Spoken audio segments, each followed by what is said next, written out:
Hello, I'm Holly Chen. Thank you for joining us today on the Climbing Business Journal podcast. At CBJ, we inform, connect, and inspire those who work in the climbing industry. Today, we're talking to route setter Sierra McMurry.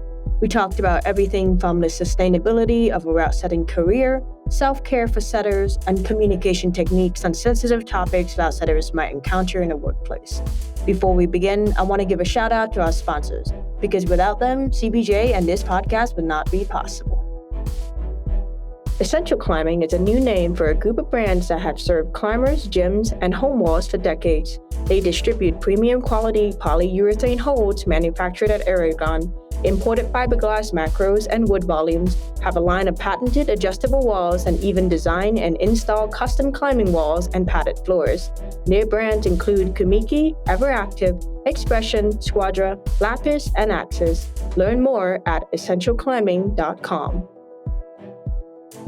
Strati Climbing installs and refurbishes incredible landing surface for climbing gyms, rec centers, schools, and home walls. Since all floors wear down over time, Strati often works with facilities to resurface old landing areas, extending the life, and to save money to avoid the landfill. Family owned and operated, the team at Strati have been installing padded floors for over a decade. Learn more at straticlimbing.com. Wondering whether you can give the audience a little bit of background, Sierra, maybe your years of climbing, a kind of origin of who, what, when, where, why. Yeah, thanks, Holly. I'm Sierra. My pronouns are they, them. I have been climbing for, I think, 6 years, maybe a little over 6 years now. I started climbing in California at Pacific Edge in Santa Cruz. That was my first gym. Then moved to Montana for a little while for school and started climbing at the gym up there called Freestone and started setting. So I've been setting for almost 3 years now. So 6 years of climbing and 3 years of setting experience. That's great. Do you have any notable influences, people that really played a huge role in how you developed as a setter early on? That entire gym up there and the entire crew was super influential on my setting experience and my setting style and how I approach a setting day. Specifically, Aaron Nicholson, Carson Wild, and Scott Goodwin up in Missoula. They have always been so supportive, really believed in me, but then also challenged me a lot too. Mm-hmm. I think shorter climber and I have specific strengths and very specific weaknesses. And they always challenged me to kind of look beyond that with my setting and just gave me the opportunity, which I was so appreciative of and respected me and my opinion, even coming into it with so little setting experience, which I always was super grateful for. And those guys up there are definitely the reason. Yeah. That's always great to hear when people have a great first setting experience. Is there one big philosophy that you've taken away from that crew that you still use in your everyday setting now? I think we all learned a ton about communication. I think the old school style of things in the past, even at Freestone, was very much, the highly sarcastic, a little bit of a maybe bro-y vibe isn't really the best way to put it, but just masculine energy for sure. Yeah. Feedback in this really indirect and maybe at times not really supportive way. And I think we all changed a little bit in our crew and changed the way that we talked to each other and the way that we gave feedback and what we were really trying to say. I think our communication really improved over the years and learning when to have that playful banter and learning when to get serious and really talk about something and be professional and respectful. And I think our communication was really, which developed over time, was really the biggest thing that led to such a supportive experience overall.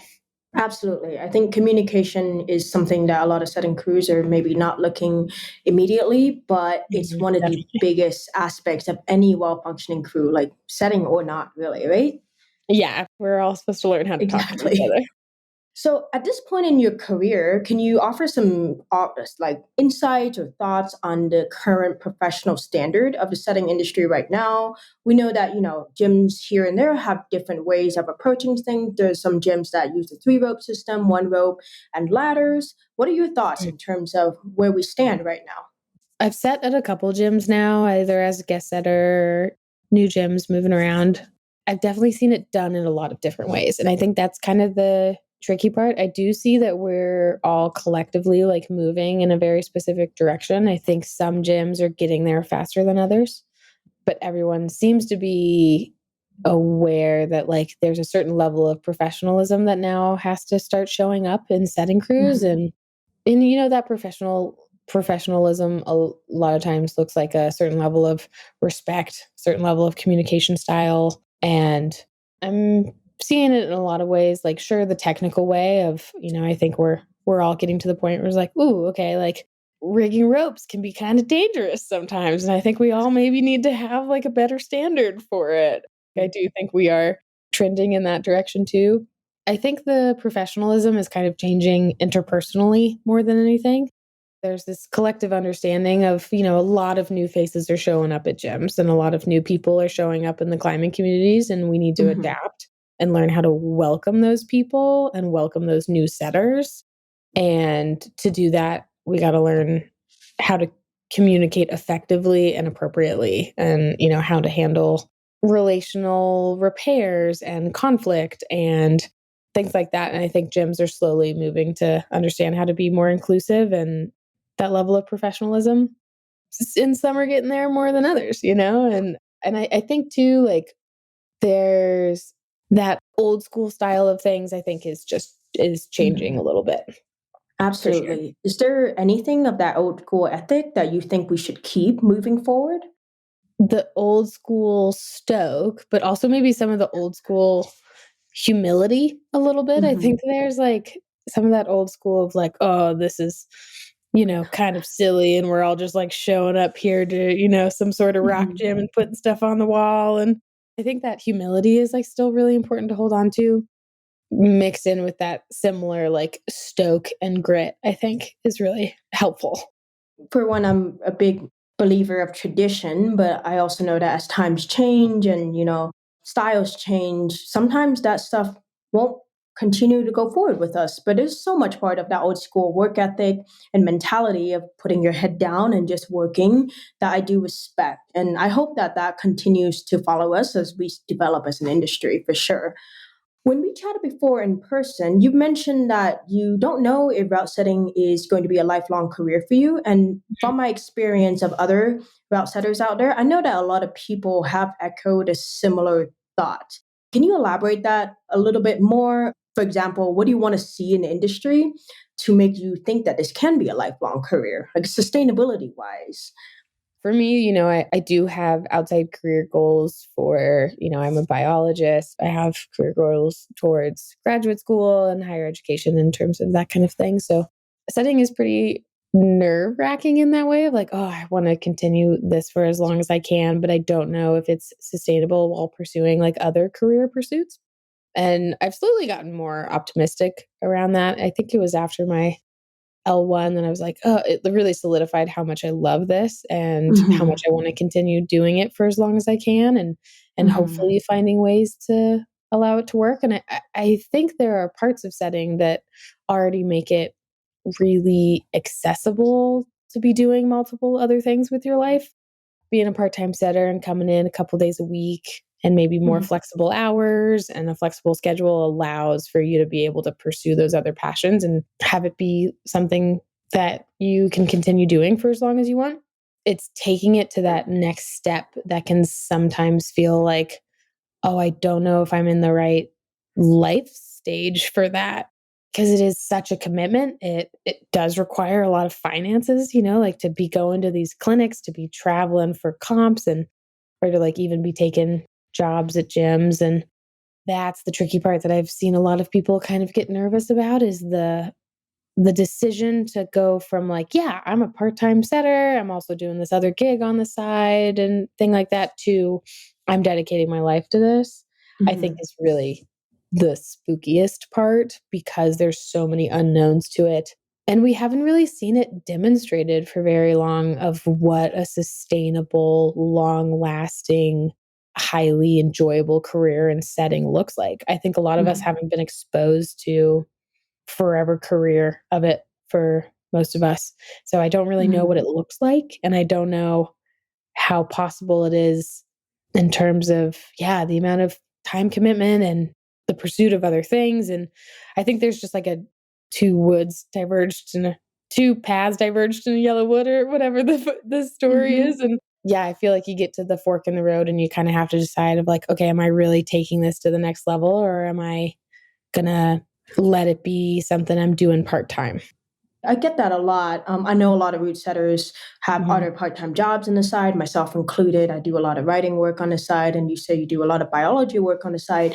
So for the setters who are in this fork in the path, when they are trying to decide whether or not they want to go all in and maybe pick up other gym duties like coaching, or maybe progress into a head setter role someday, what kind of advice do you have to offer for them and how to make this decision? Maybe questions that you asked yourself. I think for me, it's kind of weighing those other passions. Like biology is something I don't want to lose, and I do have a higher priority for it than setting.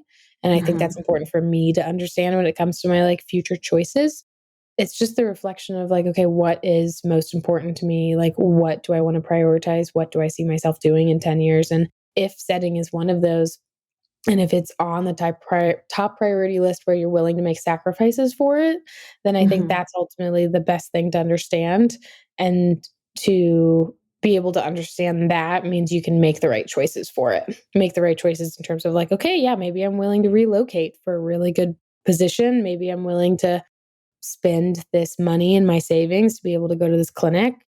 It's understanding where that priority lies for you, and also that it's not a terrible thing if it's not the top thing on your list. Even if like, yeah, you've got some other things you want to pursue professionally, that you can't have like a fulfilling and enjoyable setting career. Like you absolutely can, even if you decide to not, one day be a salaried head setter. Those are really great questions, and I'm sure a lot of setters out there are asking themselves that question. You mentioned sacrifice. I think a lot of setters say that a sacrifice that a setter might make is sacrificing their own training and climbing. I'm wondering if that's something that you're dealing with, have dealt with, or is trying to balance right now. Absolutely. 100% one of the biggest sacrifices that you make when it comes to setting. It's also just like your personal climbing too, just ultimately gets affected. It's so hard on the body and takes a lot of time that ultimately will just kind of affect you. I think there's ways to like rehab a little bit and to like do a lot of self-care where you can make training sustainable. And I've seen people be able to like fully train, fully give themselves like their all to their climbing career along to route setting. But I also think that's a really specific type of athlete. And I am not one of those athletes. I had to find the balance of like, okay, like if I'm setting 3 days a week, I can allow myself to climb like one day on the weekends, and I'll allow myself like one hangboarding session during the week, but that's ultimately all my body can handle. Like I think knowing your body's limits, and also that like yes, you might sacrifice training, but setting does get you incredibly strong, and there is something really valuable to be said about running for 3 hours. That's a specific type of training that I think a lot of people don't expose themselves to. So I do Mhm. think it gets you strong in specific ways, but I do also think there's a sacrifice when it comes to optimal training and also like injury prevention as well. Like it can be so hard on the body and can lead to injuries. And that's, what it's been like for me. And so I think there's a balance a little bit, and it's just not going to look the way that it might look for the regular climber. But I do Mhm. think there's ways to make it work so that you can climb optimally and also still be setting consistently. I really think that balance is probably the key to all of this. And the reality is we set because we love to climb. So when it comes to sacrificing parts of your personal climbing, that can come feel very taxing on your mental health. When you're a new setter, I have experienced this myself, and I'm sure a lot of people have, that the workload seems a lot. What is one of your number one tips to a new setter on how to train your body to handle that workload and get to a point where you feel comfortable doing the workload as well as climbing? Because setting is a labor profession. We're using our bodies, we're in a construction zone of sorts, right? Yeah, it's definitely manual labor. I think a lot of people that are interested in it but haven't done it yet don't realize how much actual manual labor it is. I like try to think back to, especially when I was first learning how to set on ropes. And we didn't have the fancy Petzl harnesses, the big wall stuff. We had the like Metolius big wall, which are like not even a smidge comfortable. And oh Mm-hmm. my God, my lower back was just incredibly, incredibly upset with me for months at a time. Thinking back to it, it was in the small moments where I ended up saving myself. And that's like what I recommend and what I started teaching to the newer setters that we brought on was the certain things that you would do while you were setting that would lead to injury or just strain or just exhaustion. So like if you're setting on the ladder and like, oh, the ladder's not totally in the right position, but you could make it work, but you're going to be at this uncomfortable angle. Just in the beginning, I think it's so much more worth it to take the time to come back down, readjust your ladder, go back up. You're in a far better position that feels so much better on your body. Because over time, I think, especially when you're new and your body's not used to it, you can really tweak something by doing just because you're not willing to move the ladder or make that small change. And it's the same on the rope too. I think so many times it was like, oh, I missed placing a foot here. Like I'd be able to look below me and see that I was missing a feet and then just turn upside down, and you're just like reaching, trying to put this right smear foot on. That would also really get me and would just one or two times doing that on a rope and I would just lose it. So I think catching yourself in those small moments is like, okay, it is more worth taking the time to like lower or move the ladder than to like tweak something in my body. And I think that's like the physical tip that I can give. I think just being okay that you're going to be climbing less pretty soon. If you're really just beginning and getting into it, being okay that your relationship to climbing is going to change and allowing yourself to rest. Like that pressure to be like, oh, I haven't even gone into the gym this week. Learning to let go of that a little bit, I think is really essential to recovery in the beginning when you first learn to set. Mm-hmm. I think when you put your passion and your career together, that's always hard, right? Like thinking Mm-hmm. about what you just said about the foot chip and turning upside down, one thing that I really like to do, and I'm sure you do this too, is I put a foot chip where it's sort of where it's supposed to be, but I leave it Mm-hmm. sort of hanging out of the wall. So I know it's not Mm-hmm. tightened. I know it's not where it's supposed to be. And on the way down, I get it. These small things that For help sure. a setter, right? Right? Yeah. Exactly. Even putting a bolt or just like writing a note in your phone, maybe of like, okay, fourth draw, 3 bolts to the right, needs a foot, and it's just like you're not willing to lower, you're not, just like put a note in your phone, create a rule for yourself or something, Hmm. anything to Yeah. like, yeah, save the body a little bit. It's like doing the work now so you save yourself later on in your Uh-huh. career, right?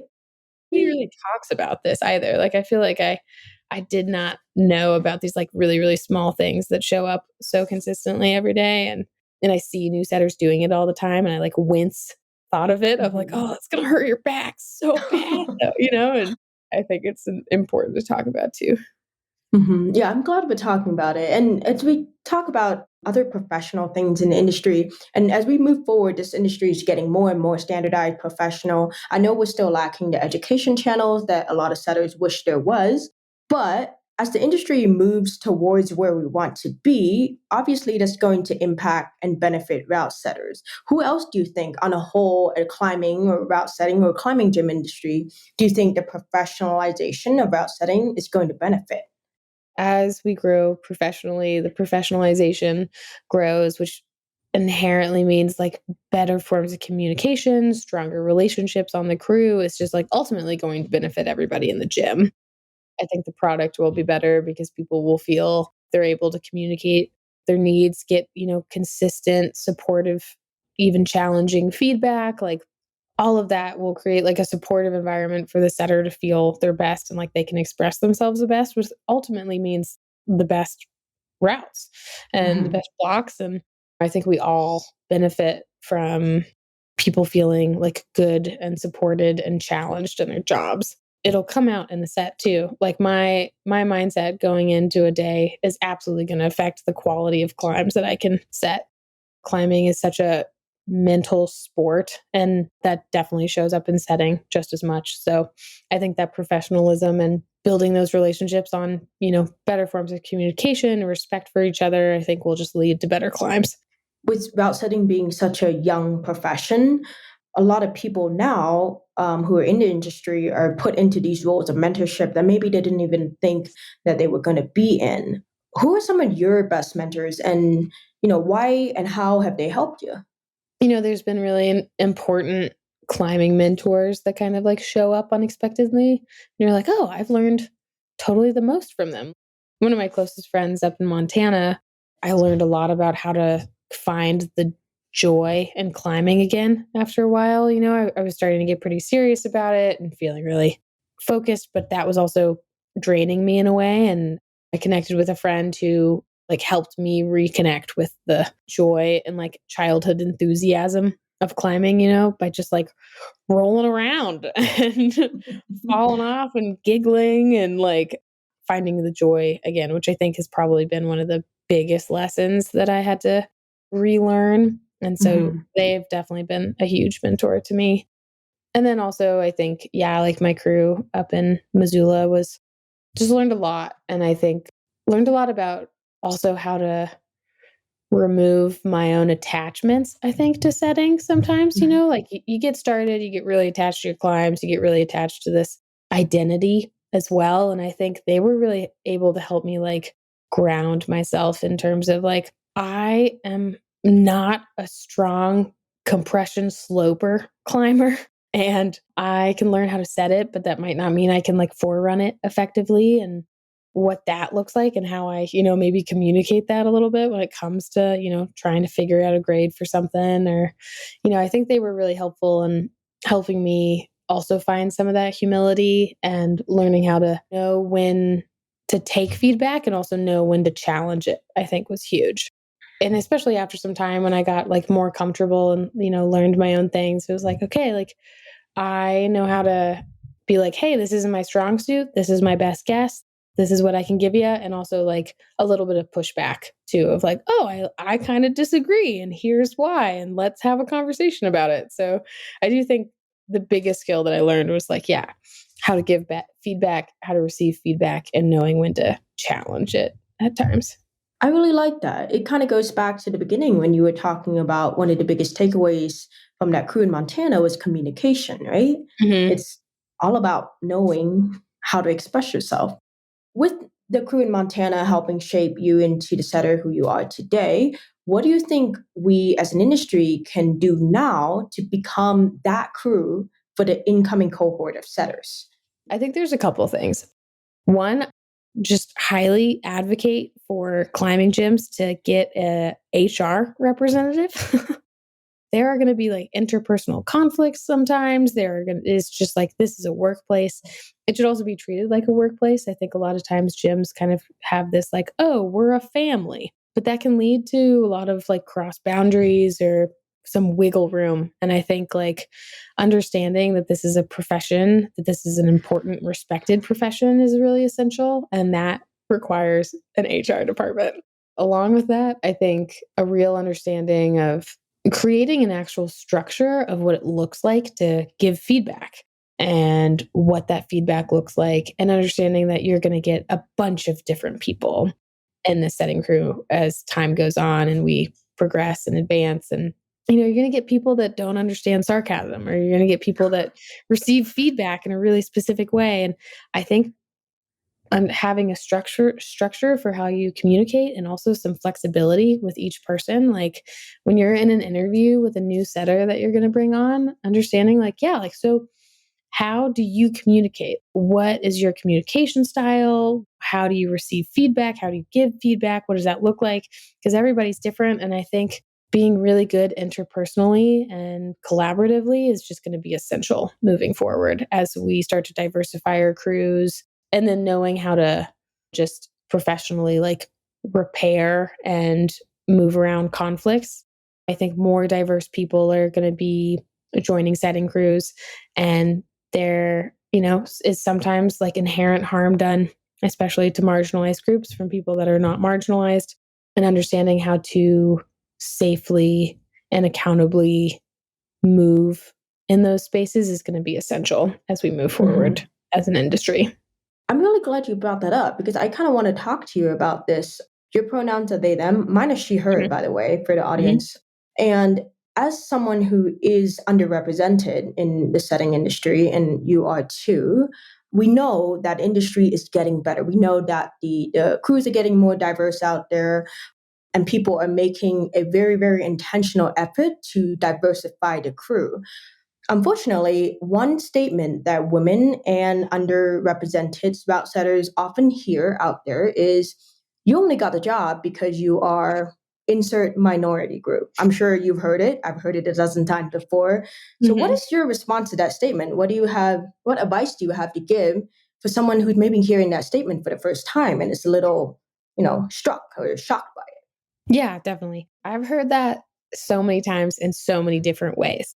That sentence is just gets restructured in whatever hobby or whatever career you're in. That sentence shows up in biology for me. I mean, it just shows up everywhere because it's just inherent misogyny.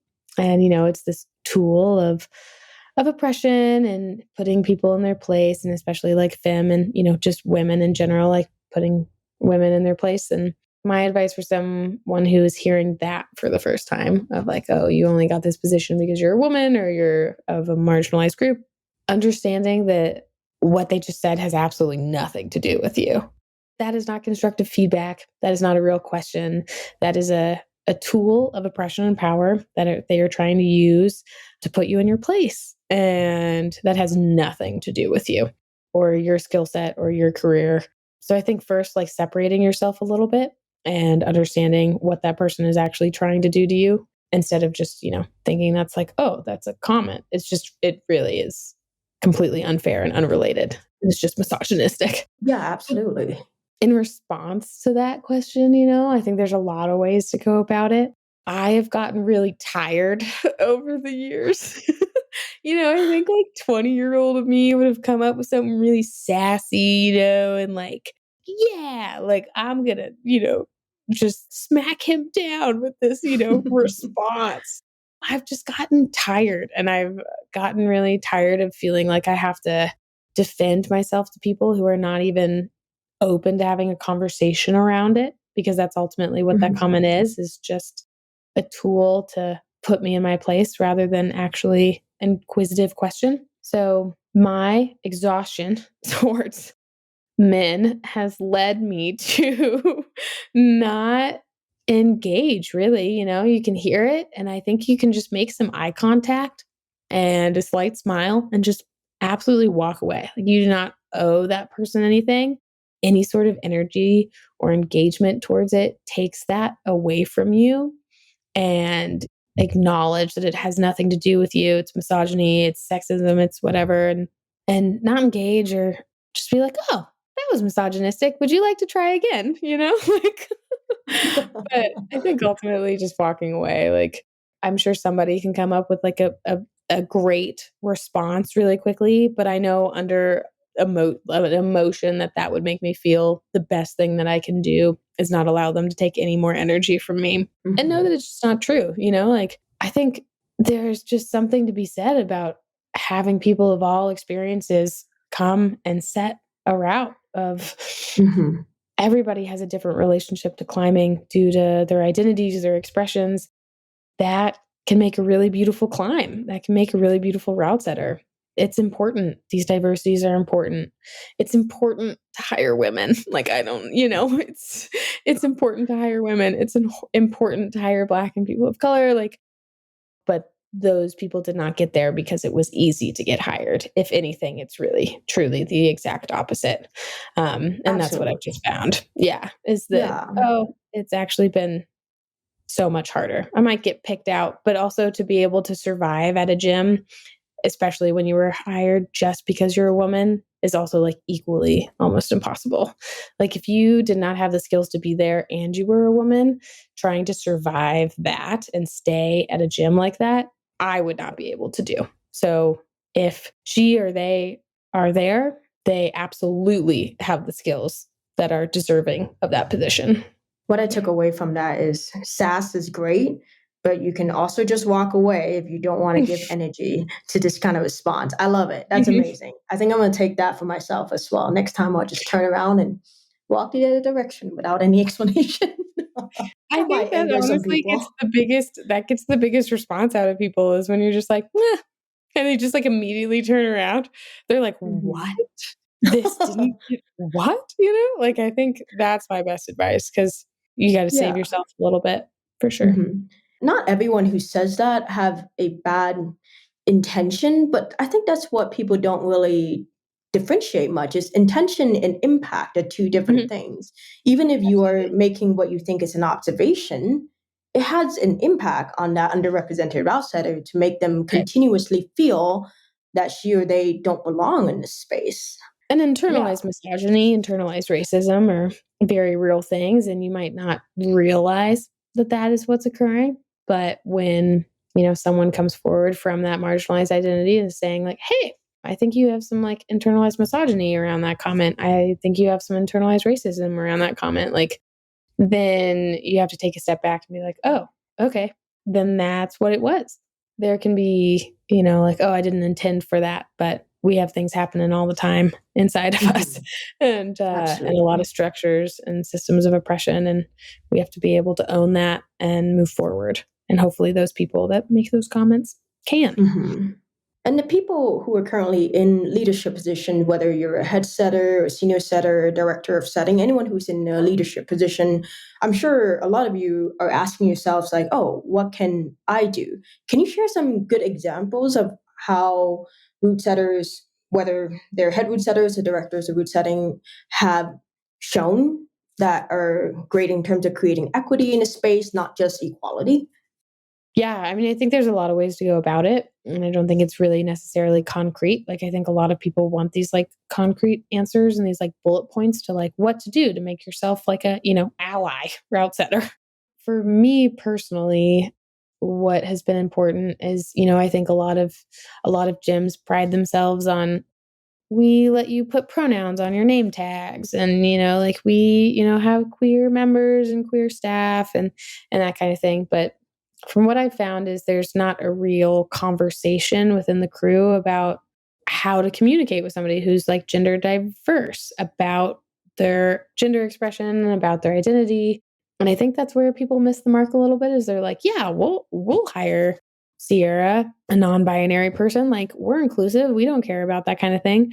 But then what they don't do and what oftentimes happen is that doesn't necessarily mean that their space and their language is safe for a non-binary person. They either don't know how to use they them pronouns, they don't know what the difference between gender and sex is, or even just how to ask somebody about it in a way that somebody's comfortable with and what you can ask and what you shouldn't ask. And I think that's where a lot of places miss the mark is having an actual conversation with your crew before you hire people of marginalized identities and talk to them and give them resources so that they are safe people to work around.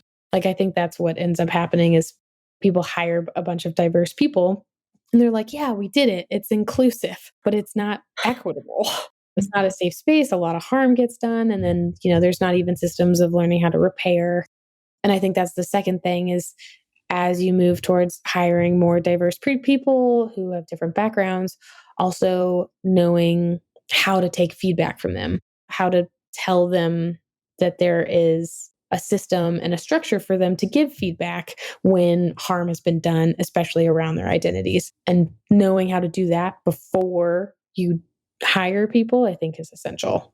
Listen and communicate. Going back Yeah, to, yeah, that's just gonna be listen my and go-to the communicate. whole time.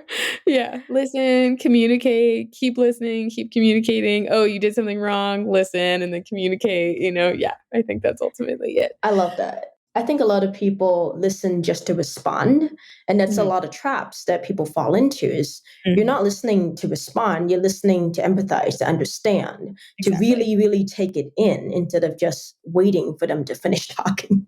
Exactly, and I think if route setting can humble you as a climber and humble you as a setter, then it also should be able to humble you to be able to take feedback that's not related to climbing, that might be related to your communication style or some inherent biases or something.